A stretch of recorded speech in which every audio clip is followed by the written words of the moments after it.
இன்றைக்கி எங்கள் தோட்டத்தில் இருக்கிற மாங்காய் பறித்து தான் ஏதாவது ஒரு டிஷ்ஷு செய்யலாம்னு நினச்சோம். பசங்க எல்லாருமே அம்மா மாங்காய் பச்சடி செஞ்சுதாங்கம்மான்னு சொல்லி ரொம்ப ஆர்வமாக கேட்டுகிட்டே இருந்தாங்க. சரி வாங்கடா செய்யலாம்னு சொல்லி இன்றைக்கி தோட்டத்தில் இருக்க மாங்காவை எல்லாம் பறிச்சிட்டோம்.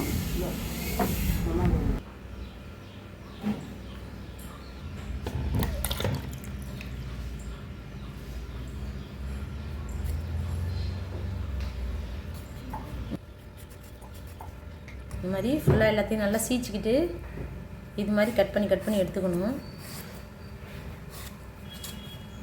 இந்த மாதிரி சீச்சி எடுத்து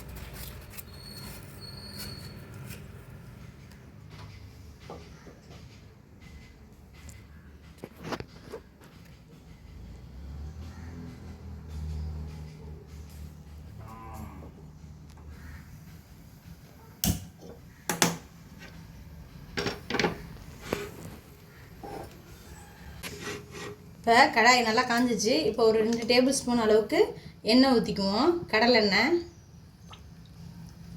ஒரு 1/2 டேபிள் ஸ்பூன் கடுகு உளுந்தம்பருப்பு சேர்த்துக்குவோம்.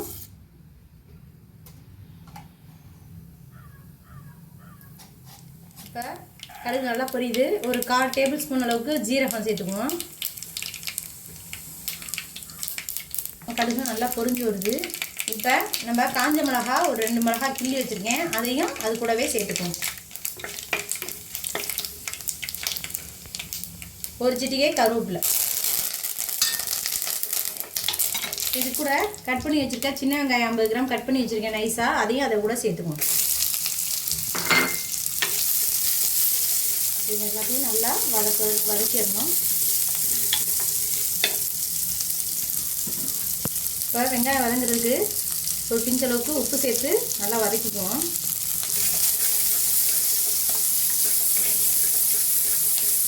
தோல்லாம் சீச்சு கழுவி கட் பண்ணி வச்சுருக்கேன் இந்த மாங்காவையும் இந்த மாதிரி ஸ்லைஸாக சேர்த்து அதையும் அது கூடவே சேர்த்துக்குவோம்.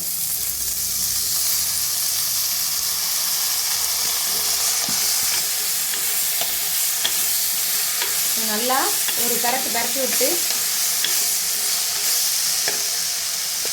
இப்போ இது கூடவே ஒரு 1/2 டேபிள் ஸ்பூன் மஞ்சள்தூள் சேர்த்துக்குவோம்.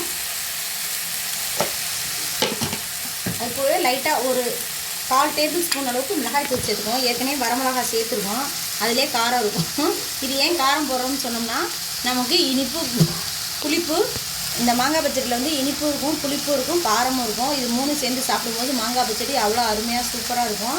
நம்ம கல்யாண பந்திலெல்லாம் சாப்பிட்ற மாதிரி இருக்கும். இது இப்போ இந்த மாங்காய் சீசன் அப்போ தான் இதெல்லாம் செஞ்சு சாப்பிட முடியும். ஏன்னா நல்லாயிருக்கும். இது எல்லாத்தையும் நல்லா ஒரு வதக்கிட்டு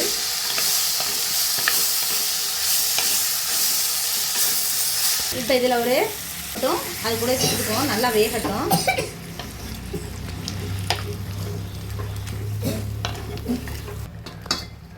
ரொம்ப தண்ணி தேவையில்லை, 1/2 டம்ளர் தண்ணி போதும். இப்போ இதை ஒரு தட்டை போட்டு மூடி வச்சுருவோம். ஒரு 5 நிமிஷம் நல்லா வேகட்டும்.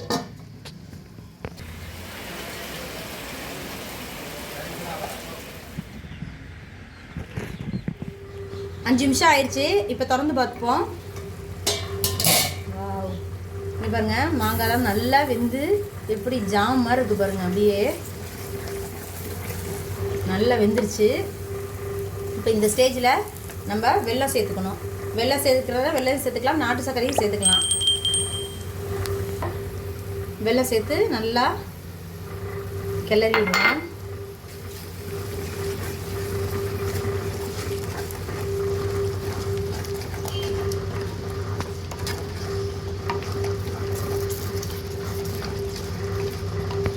அவ்வளோதாங்க, வெல்லம்னா நல்லா கரைஞ்சிருச்சு.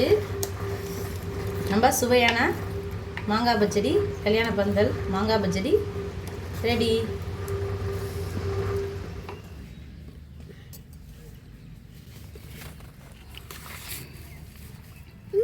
செஞ்ச எங்கிட்ட மாங்காய் செஞ்ச மாங்காய் பச்சடி சூப்பர்.